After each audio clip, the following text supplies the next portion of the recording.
पुराने वॉचमैन मारपीट के मामले में आरोपी गोकुल झा को मानपड़ा पुलिस ने कल्याण कोर्ट में पेश किया, जहां से उसे न्यायिक हिरासत में भेज दिया गया। अब सरकारी काम में बाधा डालने के एक नए मामले में पुलिस ने उसे दोबारा हिरासत में लिया है।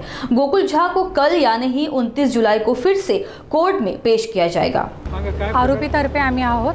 गोकुल झाच्या प्रकरणामध्ये 509 मध्ये त्याला अटक केली होती। त्याच्यामध्ये PCR भेटला होता।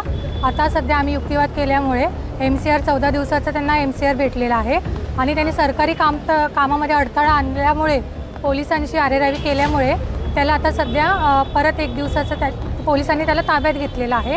तर ते उद्या त्याला ताब्यात घेणार आहे मानपाड्यामध्ये। मानपाडा पोलीस स्टेशन येथे जो त्याचा पूर्वीचा मे महिन्यात जो गुन्हा दाखल होता, गुन्हा रजिस्टर क्रमांक 509/2025 जो मारहाण केली होती त्याने एका वॉचमॅनला आणि ते CCTV फुटेजसुद्धा व्हायरल झाले होते। त्या गुन्ह्यात मेहरबान कोर्टाने त्याला 2 दिवसांची पोलीस कोठडी मंजूर केली होती।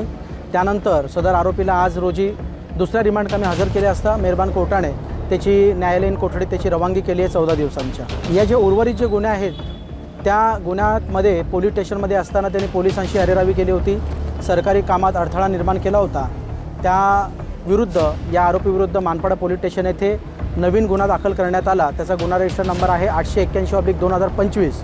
सदर गुन्ह्यामध्ये मानपाडा पोलिसांनी त्याच्याविरुद्ध भारतीय न्याय संहिता 2023 कलम 132 प्रमाणे जो पूर्वीचा CRPC 353 होता प्रमाणे गुन्हा दाखल केला आहे आणि त्याच्यामध्ये आज पोलिसांनी त्याचा ताबा मिळण्यासाठी मेहरबान कोर्टाला विनंती केली, तसं पत्र दिलं आणि मेहरबान कोर्टाने ते मान्य केलेलं आहे।